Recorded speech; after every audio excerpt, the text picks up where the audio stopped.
Wilderness journey ng mga Israelita. At ngayon po, kung inyong nakita sa ating pong binasa kanina sa ating pong scripture reading, that was in Numbers chapter 13. Ang binasa po natin kanina sa scripture reading ay yung buong kwento na nangyari.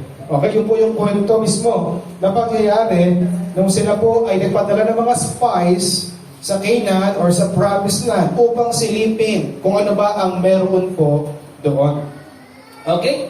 Pero tayo po ay, ang ating pagbubulayan ay yung bahagi na po kung saan ikinukwento ni Moses sa second generation kung ano ang nangyari doon sa Numbers 13. Okay? Kaya ang ating pong text ngayong umagang ito ay nasa Deuteronomy chapter 1 verse 26 to 28.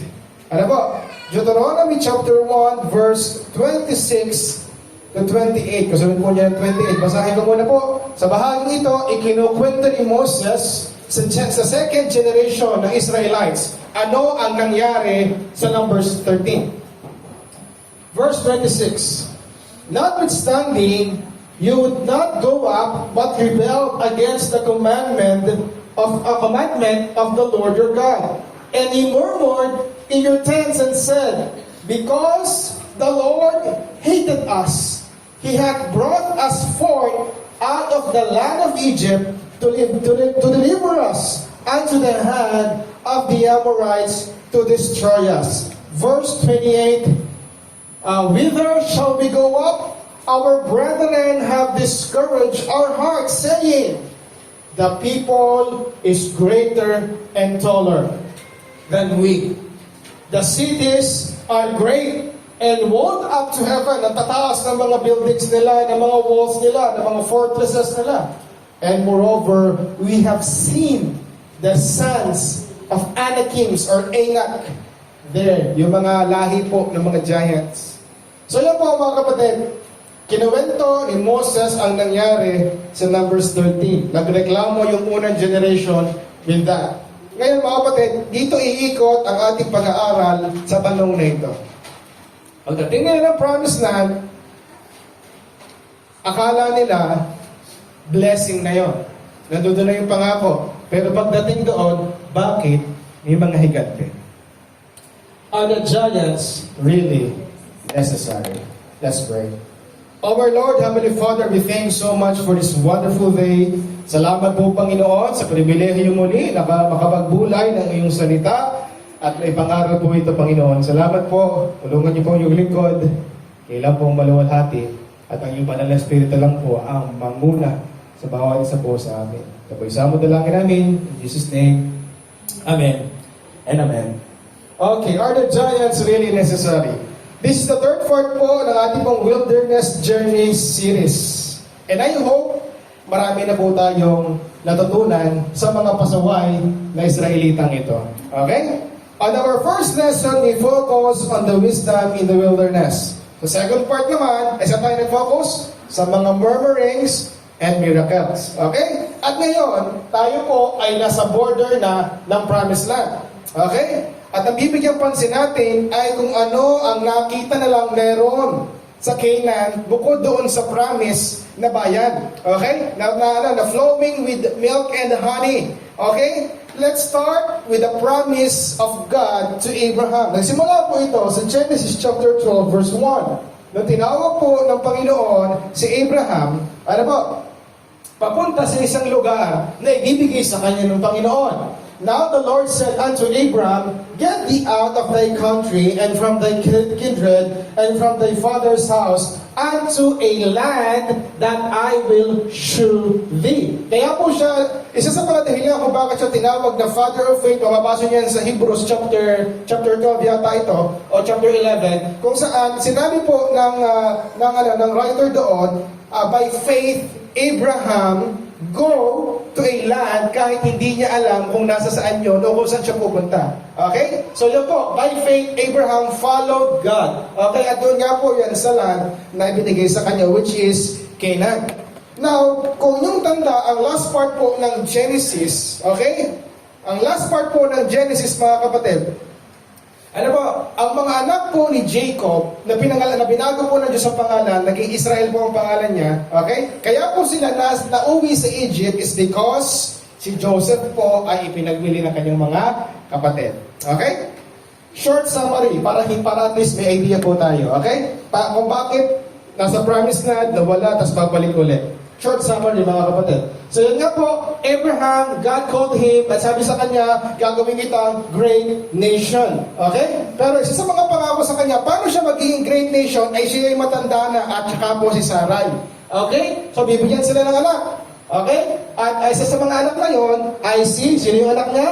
Si Isaac na pinasacrifice po ng Panginoon. At siyempre, sabi ng Panginoon, hindi, salamat sa iyong pananampalataya, ito ang ram, yan, at yan ang magiging alay. Okay? At yung Isaac na yan, mga kapatid, ay lalaki, okay? At sila naman po ang sunod na papangukuan po ng Panginoon ng bagay na ito. Okay? So si Isaac, okay? Namit naman po niya si Rebecca at ang kanyang panalangin diyan ang magbibigay sa akin ng tubig na mainom. Yun na ang the one. Okay? Yan po. So yan po. Okay, so sila po ay nagkatuluyan, mga kapatid. At sino po ang kanilang naging mga anak? Ha? Si Esau at saka po si Jacob. Okay, ito naman po yung picture na ito. At kung inyo pong naiintindihan ng picture na yan, yan naman po yung tagpo kung saan si Isaac po ay malabo na ang kanyang paningin, tapos magbe-bless na po siya ng anak, syempre sa panganay ibibigay, pero ang problema, tuso po si Jacob, so naglagay siya ng mga balahibo, kasi mabalahibo po si Esau. Okay? At sabi, ay, ibigay mo na sa akin ang blessing. Okay? So yan po yung nangyari. Kaya siya po ang naging tagapagmana ng lineage po ni Abraham, si Jacob. Okay? At dahil sa pandarayang yan, marami pong pagsubok na napagdaanan po si Jacob, mga minamahal. Isa na po dyan, mga kapatid, na ito. Yan. Siya po ay nakapag-wrestling lang naman sa angel of God. Okay? Okay? Kasi yung angel, hinihingan din niya blessing. Hindi kita bibitawan hanggat hindi mo ibinibigay sa akin ng blessing. Hanggang sa nabalian po siya ng tadyang. Tadyang ng binti. Ng binti, ano po?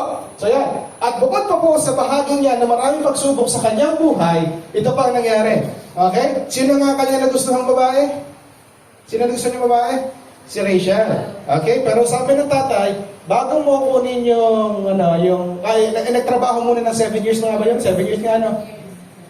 Okay. Tapos sabi, okay, pwede ko na bang asawahin si Rachel? Hindi, yung panganay muna. Sila niya muna. Okay? So yan po ang nangyari. At mga kapatid, sa dalawang asawa niyang yan, si Rachel at saka po si Leah, at meron pong dalawang katulong. Yung katulong nilang dalawa, naanakan din po yan ni Jacob. At doon po nabuo ang 12 brothers. Ang napagmumula ng 12 tribes of Israel. Okay? At ang 12 brothers na yan, pinagtulungan nila si Joseph dahil ng envy, sa kasi yung paboritong anak. And then si Joseph po ay napadala sa Egypt para maging alipin at nagkaroon ng drought at ganito ganyan. And then si Joseph po ay na-elevate dahil ng kanya po ng karunungan ng Diyos na meron siya. And then yun po ang nangyari, mga minamahal. And then syempre po, ang dulo po niyan, mga minamahal, ay natupad yung kanyang panaginip ng aking mga kapatid ay pagbabaw sa aking harapan dahil nga po yan ang nangyari. Okay? At sa dulo po, mga minamahal, ng Genesis, ito po ang nangyari. Genesis chapter 46 verse 3, and he said, I am God, the God of thy father. Fear not. Go down into Egypt. Ang kausap po ay si Abraham. For I will there make of thee a great nation. So yan po, mga minamahal. Yan ang dahilan kung bakit ang lahi ni Israel ay nasa Egypt. Okay? At dumaan ng maraming panahon, nalimutan ng mga tao kung sino si Joseph at sino ang Diyos ng Israelites. At doon na po sumulpot sino? Si Moses. Okay? Yeah. Doon na po sumulpot, mga kapatid, si Moses. He was from the tribe of Levi to liberate them from slavery under the Egyptian Empire. Okay? Ngayon po, ito naman ang sinabi ng Diyos kay Moses. Exodus chapter 6, verse 7 and verse 8. Hindi nawala yung pangako ng Diyos. Kasi nga kaya po inilipat ng Diyos ang buong pamilya ni Abraham sa Egypt dahil meron pong tagtuyo at kagutom na mangyayari for many years. Para sila yung makasurvive, dinala po sila sa Egypt. Pero nangyari sa Egypt, naging alipin po ang kanilang bayan. So, sumulpot po si Moses. Exodus chapter 6, verse 7 to 8. I will take you to me for a people, and I will be to you a God, and ye shall know that I am the Lord your God, which bringeth you out from under the burdens of the Egyptians. Verse 8, take note ito. I will bring you in unto the land, concerning which, ano yun? Kanyang ipinangako na ibigay kanino? Kay Abraham, kay Isaac, kay Jacob. And I will give it to you for an heritage. I am the Lord. So yan po mga minamahal. Ano po? Kaya po sa mga oras na ito, ang pinag-aaralan natin mula po noong simula ng buwan na ito, ang pinag-aaralan natin, bakit nga ba naglalakbay ang buong Israelita mula sa Egypt, sa wilderness, papuntang promised land? Ito po ang pangako ng Diyos sa kanila. Ibabalik kita kung saan ipinangako ko kay Abraham, kay Isaac, at kay Jacob yung Kanaan. So yan. Settled na, set up na. Mabuti. Think of this.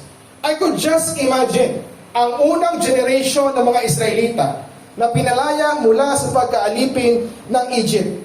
I could just imagine them.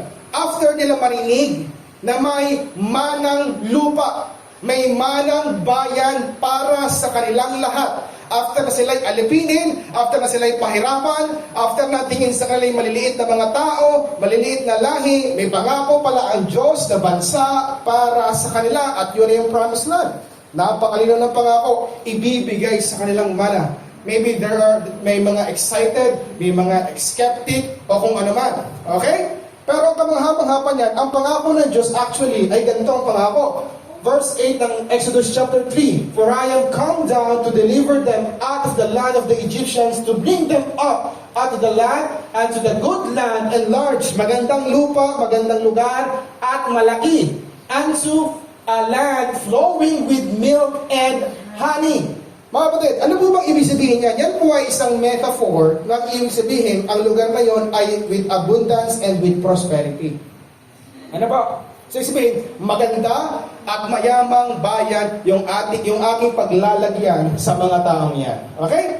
So mga kapatid, to think after many years na sila inaabuso, inaalipin, sa wakas, magkakaroon na sila ng sariling bayan na kanilang titirhan kasama ng kanilang buong pamilya. Okay?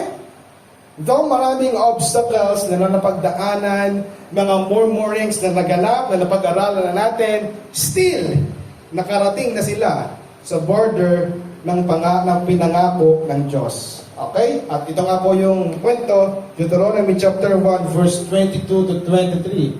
Okay. And ye came near unto every one of you and said, We will send men before us, and they shall search us out the land. Search na. So yun yung mga spies, yung 12. Okay? Yan. And bring us word again by what way we must go up, and into what city we shall come. And saying, Please me well. And I look 12 men of you, one of a tribe. So 12 po sila na pinadala po doon para tingnan kung ano ba ang naroroon at matatagpuan sa promised land. Saan ba tayo papasok? Alin ba ang ating unang sasakupin? Saan ba tayo unang pupunta? Yun po yung dahilan kung bakit pinasearch ang promised land. Gaya na sabi ko kanina, ang Deuteronomy, summary lang ang pangyayari na sa Numbers 12. Okay? Sa Numbers 12. Ngayon, ano po ang natagpuan ng mga spies? Verse 25. And they took the fruit of the land, so kumuha sila ng prutas, okay, into their hands, and brought it down unto us, and brought us word again, and said, It is a good land. Maganda nga, okay? Which the Lord our God that gave us. Maganda ang lupa, maganda ang lugar, tunay nga, it is flowing with milk and honey. Yan nga po, sabi ni Caleb, Numbers chapter 13, verse 30, and Caleb stilled the people before Moses and said, let us go up once and possess it, for we are well able to overcome it. So nabanggit na, tunay ang pangako ng Diyos. Ang bayang ito maganda, prosperous, at talagang ito ang ipinangako ng Diyos mismo. Kaso, hindi lang good news ang daladala nila. Okay? May bad news. Deuteronomy 1:28. Ito ang sabi. Whither shall we go up? Our brethren have discouraged our heart. Bakit? Ano ang sabi ng mga spies sa mga tao? The people is greater and taller than we. And the cities are great and walled up. Ang lalaki ng mga city, tapos may mga walls, paano tayo makakapasok doon? Okay? Up to heaven. Siyempre, exaggeration po yan. Ano? Parang hyperbole. Talagang ang tataas. Hanggang langit ang kanilang mga walls. And moreover, we have seen. Ito yung kinatatakot nilang lahi. Mga sons of Enoch. Lahi po ng mga giants. Okay? Cross-reference. Ito mismo yung sinabi ng spies. Numbers chapter 13, verse 32 to 33. And they brought up evil report of the land, which they had searched unto the children of Israel, saying, the land through which we have gone to search it, it is a land eaten up with inhabitants thereof, and all the people that we saw in it are men of great stature, matatangkad, malalakas, makapangyarihan. And there we saw the giants, the sons of Enoch, which come of the giants, at yun po kanilang description, sa kanilang harapan, para lang kaming mga grasshoppers. Okay? Sa kanilang paningin, para lang kaming mga grasshoppers. Okay, so mga kapatid, atin munang tingnan mabuti ito. Let me remind you again, ang mga Israelitang ito, sila po yung mga dating alipin. Okay? Marunong silang makipaglaban, pero hindi sila kasing husay na mga normal na mandirigma. Kasi hindi talaga sila mga soldiers. Bukod pa doon, hindi ganon kagaganda ang kanilang mga armas. Tama po? Saan nila gagawin yun? Hindi kasi nasa desyerto. Wala silang mga forge, wala silang mga, yung mga barracks, wala. At syempre, sila po yung mga nasa paglalakbay, so sila po yung mga pagod, mga uhaw at nahihina, puro reklamo nga ang kanilang mga ginagawa. And as if hindi pa sapat yun, mga kapatid, hindi pa sapat ang mga disadvantages na ito, ang nakatira pa doon sa kanilang sasakuping lupa ay mga giants, mga higante, mga matatangkad, na may mga matitibay na mga fortresses. Of all people, mga giants pa. Okay? To appreciate the tension here, let's put ourselves in the shoes of the Israelites, mga kapatid, ha? Parang ganito, Lord, thank you, tunay ang pangako mo. Okay? Salamat po, tunay. Pero, bakit pagdating doon, may pagsubok pa din? Hindi ba sapat yung wala kaming makain doon, walang tinapay, walang karne, walang tubig, uha, tapos puro pa kami pinalo, tapos pagdating sa promised land, may problema pa din. May problema pa din. Okay? Ba't hindi mo na lang basta ibigay? May wilderness na. Tapos pagdating sa lupang pangako, may pagsubok pa din. Are the giants really necessary? That's the question. Kasi mga kapatid, alam niyo itong katotohanan ito. Sabi ng Psalms chapter 24 verse 1, the earth is the Lord's, and the fullness thereof, the world, and they that dwell therein. Okay? Sa Diyos lahat, ang Diyos ang lumikha ng lahat ng bagay at lahat ng mga nakatira. Kung iyan ang katotohanan, ito pa ang sabi ng Acts chapter 17. Hindi lang basta ang Diyos ang gumawa ng mga tao, ang Diyos din ang naglagay kung saan sila titira. Acts chapter 17 verse 26. And had made one bloodline all nations of men for to dwell on all face of the earth and had determined the times before appointed and the bounds of their inhabitation. Anong pinakikita niyan mga kapatid? Ha? Panginoon, may kapangyarihan ka kung sinong ilalagay mo sa kung saang lugar. Nung nagyari ang Babel at nag-iba-iba ang mga lengguwahe ng mga tao, okay? Bakit hindi ang nilagay mo sa Canaanites ay mga Asians? Bakit hindi Asians ang nandoon? Parang, ano ba, mga 4 foot to 5 foot ang height, tapos ang armas lamang ay mga patpat. Bakit sa dinami-rami nang ilalagay mong mga tao sa promised land na ibibigay mo sa amin, na sasakupin namin, bakit hindi madaling talunin? Bakit yung napaka-imposible, napakatibay ang walls, napakataas ng walls, ang gaganda ng armas, tapos as if hindi pa sapat yun, higanti pa? Bakit itong mga taong ito ang nilagay mo sa promised land? Okay? Para mas madaling sakupin. Hindi na kailangang kabahan pa. Okay? Kasi na-discourage yung 10 spies. Na-discourage sila at nila sila na-discourage. Di-discourage nila ang buong bayan. Okay? Kapatid, tingnan po sabi nila, Numbers chapter 13, verse 27 to 28, the cities are walled and very great.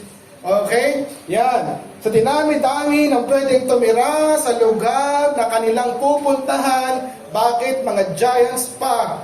Bakit nga po, Panginoon? Bakit nga ba? Again, I ask, are the giants really necessary? Ano po? Napakagandang tanong niyan. Ano? Bakit nga ba kailangan pa ng problemang ito na naman? Nasa dulo na, may problema pa rin. Ba't nga ba ba't kailangan ko ba ng mga obstacles na ito, ng mga harang na ito, ng mga discouragement na ito, ng mga kahirapang ito, ng mga spiritual battles na ito? Bakit, pakinggan niyo ito mabuti ha, bakit kami ang may tunay at buhay na Diyos, kami pa rin ang napakaraming mga pagsubok sa buhay? Tama? Sila ang may Diyos na buhay. Pero pagdating sa dulo, bakit may ganito na namang pagsubok? Bakit parang lagi kami yung nasa disadvantage? Lagi kami yung parang underdog? Lagi kami yung parang kailangan ng himala at tulong? Bakit hindi smooth sailing na lang? Right? Bakit hindi napakadali ng mga paglalakbay? Bakit hindi napakadali ng mga conquest? Bakit laging kailangang may kaba? Laging kailangang may takot? Alam niyo po mga kapatid, kung iyong logically iisipin itong mabuti, okay? Kung ibibigay talaga ito ng Diyos, bakit laging napakalabong makuha? Tama? I think may relate niyo yan sa buhay ng lahat. Ano po? Pero look at this. Ano ang naging reaction ng mga tao? Napag-aralan natin ito. Pero ating bibigyan ng focus. Deuteronomy chapter 1 verse 27. Ito ang sabi ng ito yung reaksyon ng mga tao. And ye murmured in your tents. Ano? Nagmurmur lahat. Di after malaman, yung mga sons of Anak daw nandun sa promised land. Tapos ang lalaki ng kanilang mga armas at natataas ng fortress. Nung nagpuntahan, yung mga mapapamilya ng mga members ng church, nagmulungan sa mga bahay. Okay, at nagmurmur. Ano sabi? Anong unang lumabas sa kanilang bibig? Because the Lord hated us. Galit sa ating Diyos. Could you imagine that, mga minamahal? Ang unang pumasok sa kanilang isip, yan na nga yung tongues. Yung laman ng puso, ang lumabas sa salita, galit sa atin ang Diyos. Bakit? Pagdating ng promised land, tayo gusto lamang patayin. Gusto lamang tayong patayin ng Diyos, kaya tayo dinala sa promised land. Tingnan nyo, because the Lord hated us, He had brought us forth out of the land of Egypt to deliver us into the hands of the Amorites to what? To destroy us. Isipin niyo, ang layo ng paglalakbay. From Egypt, tumawid ng Red Sea, okay, hinawi. Tapos pagkalipat, binigyan ng tinapay, binigyan ng quail, tapos binigyan ng tubig na maalat pero pinatamis, tapos binigyan ng tubig na maganda na. Okay? Pillars of fire, pillars of clouds, pinagtagumpay sa mga Amalekites. Okay? Lahat ng iyon, ginawa ng Diyos. Para pagdating sa dulo, sa promise lang sila papatayin. Yun ang kanilang nabulay. Isipin niyo yun mga kapatid. Ang tatalino ng mga taong to, na lahat ng effort na yon ay para patayin lang tayo ng Diyos sa mismong promise lang. What? Nabanggit ko na ito from the very start of our series. After all that God has done for them, pinagdudahan nila, hindi lamang ang intention ng Diyos, kundi pati ang kanyang pagmamahal. Right? Na nakita nila sa dulo, ito na yung sabi ko last time, pag ang nagagawa ng Mormon, nalilimutan, nawawala yung kanilang katinoan. Right? Pag naumuna yung emosyon at yung murmurings. Okay? Nang nakita lang nila, ang nakita lang nila, yung problema. Pero yung katapatan ng Diyos, nalimutan nila, pero ang nangibabaw, ang interpretasyon na galit sa atin ng Diyos. Hindi niya nakitang pagmamahal yung paghawi ng tubig. Hindi nila nakitang pagmamahal yung pagpapaulan ng tinapay. Hindi nila nakita nilang pagmamahal yung pagpapaulan. Isipin niyo yung mga quails. Naghulugan na lamang na parang mga kung ano sa kanilang harapan. Saan nangyari? Ano po? Tinapay. Tapos tubig mula sa bato. Tapos kahit sila hindi magagaling, nanalo sila sa Amalekites. Tandaan niyo yun? Dahil ni Hur at saka ni Aaron, yung buhat-buhat yung ano? Yung kay Moses. Okay? Kaya naman sila nanalo dahil din ng Diyos. Right?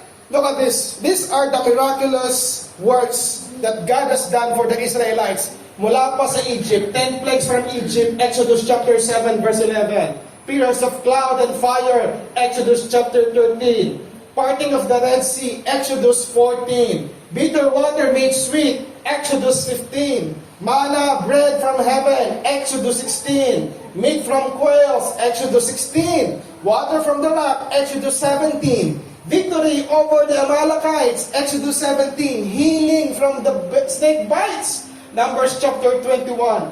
At siyempre, itong garments that did not wear out, buong paglalakbayan, binanggit lamang sa Deuteronomy chapter 8. Sobrang daming napatunayan ng Panginoon sa kanila.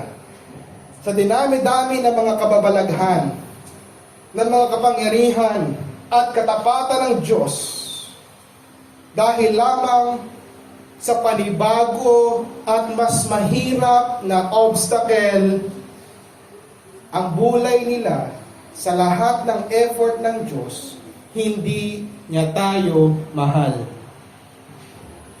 Mga kapatid, I repeat, tingnan ninyo ang inyong mga sarili sa mga Israelitang ito.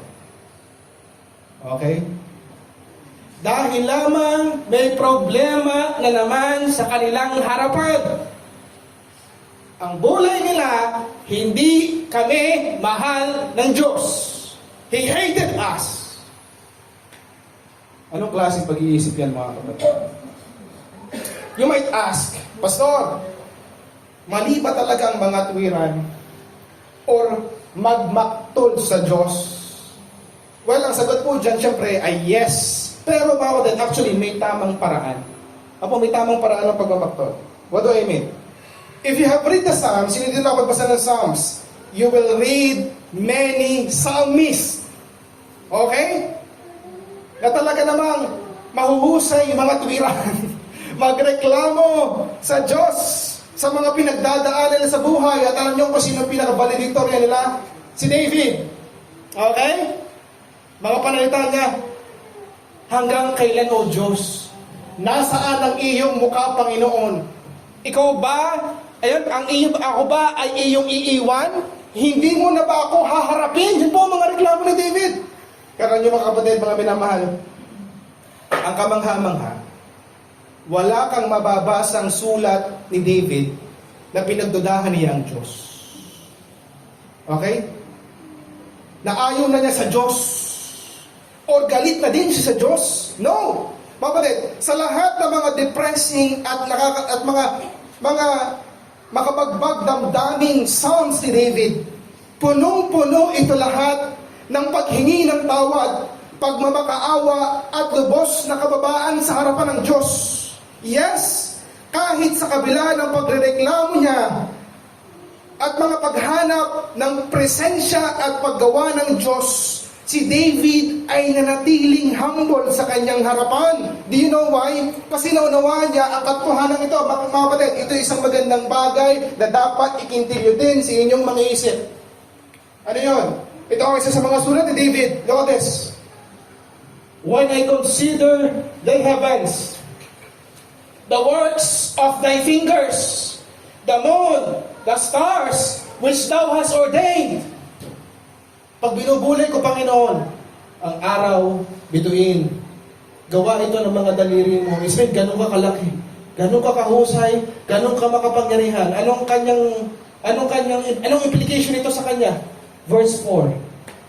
Sino ang tao para alalahanin mo siya? Sino ang anak ng tao para bisitahin mo siya? Mga kapatid, Church, the God of this whole universe, lumikha mula sa wala. Kung bigyan ka man niya ng kahit kaunting pansin at panahon, dapat ka nang magpasalamat. Dahil sino ka ba? Sino ka ba? Tayo po ay mga alikabok, tuldok lamang sa lawak ng kalawakang ito. And yet, sabi ng Diyos, bibigyan ko kayo ng manang bayan. Magpasalamat ka dahil wala naman kayong deserve na kahit ano. Tapos may nakita ka lang pagsubok, ang galing mo nang magreklamo. Na hindi mo naiintindihan. Yung puntos na pansinin ka na lamang. Yung puntos na lamang, mga kapatid, na sa darami-dami, milyong-bilyong tao sa buong mundo, isa ka sa kinatagpo ng Diyos. Kahit hindi mo siya hinanap. Hindi ba yung palamang isapat na, Lord, anuman ang mangyari sa buhay ko, maganda man o hindi, the fact na ako'y iyong hinanap, kahit hindi kita hinanap, Lord, salamat po at hindi kita iiwan. Yung palamang, mga kapatid, sapat na yung mga bagay na natatanggap, mga pangako, answered prayers, blessing na yan. And yet these Israelites, hinawi na ang dagat, pinrovide na ang pangangailangan, pinagpanalo sa mga gera, nakita na naman ang problema. Hindi kami mahal ng Diyos. Tingnan niyo lang po, mga kapatid, ha? Tingnan niyo na lamang po, ang sabi mismo ng Diyos, Numbers 14 verse 11. Di ba na verse 13 nangyari yung mga spies? Ito po ang reaction ng Diyos sa Numbers 14. After nila mag-rebel. Tingnan niyo ha, Diyos mismo nagsasalita. And the Lord said unto Moses, sa Tagalog ko babasahin, hanggang kailan hahamakin ako ng bayang ito? At hanggang kailan hindi sila mananampalataya sa akin sa lahat ng mga tanda na aking ginawa sa kanila. As if the Lord is saying, kulang pa ba yun? Wala pa rin ako napatunayan. Ha? Church, remind yourself, lahat ng mga nababanggit mong mga pasasalamat sa mga Bible studies natin, lahat ng mga sinabi mong mga miracles na ginawa sa iyo ng Diyos, remind that to yourself. And then ask yourself, kulang pa ba yun? Kulang pa ba yun? Ha? Sabi naman ha? Di ba? Lahat ng signs, ha? Parang napupuno na ang Diyos yan, Pero buti na lang, hindi pa sila pinatay. Tama? Tutupanin ko rin ang pangako ko, kaso hindi na sa inyo, sa inyong mga anak na. Okay? Pansinin niyo mga kapatid, ang panalita ng Panginoon dito. Hindi siya basta gumagawa ng tanda for the sake lamang na magpahanga. Okay? Pinakikita niya ito sa atin for His love. So, again, I ask, are the giants really necessary? Dahil ang reaksyon ng mga taong ito, the answer is absolutely yes. Why? to test kung natuto na ba sila. Pero the fact na ganyan ang reaction nila, magpapakita na sa lahat ng miracle na yon, wala silang natutunan. Tapos magtatanong ka, Pastor, bakit hindi na ako nakalis sa wilderness? Natuto ka na ba? Baka di pa tayo natututo. If you would look at this match-up, iisipin mo talagang talo ang mga Israelita pag itong iyong tinignan. In the left corner, the giants. Anong weapons nila? Malalaking tabak, matitibay na kalasag, matutulis na mga pana, busog, experience, winning wars, and conquering lands. Anong height nila? 8 feet to 11 feet ang tangkad. Ano po? Weakness? Practically speaking, wala. Anong motivation nila?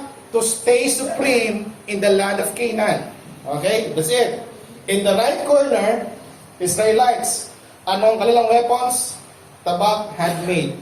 Kalasag, marahil gawa sa kahoy. Tama? Busog, handmade din yan. Anong experience nila? Dating mga alipin. Anong height po ng mga Israelites? 5 feet to 7 feet average. Weakness, pagod, uhaw, gutom, takot, at mareklamo. Ano ang motivation nila? Sa tingin nyo, sa lahat na binanggit ko lahat yung negative. Sa tingin nyo, ano lamang ang motivation nila na posibleng kanilang ikapanalo? Pangako ng Diyos. Ang sabi ng Diyos, I will bring you into the land concerning which I did swear to give to Abraham, Isaac, Jacob, And itong huli and I will give it for your inheritance. I am the Lord. Mga kapatid, ito lang ang positibong meron sila na pwede nilang mapanghawakan. At ito lang sadya ang kanilang kailangan. They may not have the weapons, the skills, the number, and the size, pero sila ang may Diyos na tunay at buhay. Tama po? Ang mga Anakins na yan ay wala naman tunay na Diyos. Mga Diyos-Diyosa na hindi nagsasalita at hindi tunay. Hindi ang point ay hindi ang point kung ano ang nasa unahan na nakaharang sa ating daan. Kundi yung katabi mo, yung Diyos na kasama mo sa paglalakbay at kakampi mo sa lahat ng laban, yan ang tunay na mahalaga. Isang Diyos na nangako at tutuparin ang kanyang pangako ng walang pagsala. Church, may pinapasabi po ang Diyos. May pinapasabi ang Diyos, I am the Lord. Huwag niyong kalilimutan yan. Okay? Balik tayo sa ating text. Deuteronomy chapter 1 verse 28. Look, sabi dyan, the people is great and the world taller than we. We have seen the sons of Anakins there. Okay? Ito po yung problema na iniisip ng first generation, kaya sabi nila, ayaw na namin. Ngayon, sa panahon ng second generation, ito yung tanong. May nagbago ba sa lugar? Wala nang first generation, patay na silang lahat. Ngayon, second generation, sa pangunguna ni Joshua, may nagbago ba sa lugar? Nawala na ba ang mga Anakins? Nasira na ba yung mga walls? Hindi pa rin, di ba? Tama? Nandun pa rin yung problema. Pero ito yung maganda. May isang bagay na hindi na nagbago. Alam niyo kung ano? Ang Diyos. Look, verse 28. Tingnan yung kasunod. Verse 29 and 30. Sorry. Nangyari. Yan. Then I said unto you, dread not, neither be afraid of them. The Lord, your God, which goeth before you. Look, ang ganda. He shall fight for you.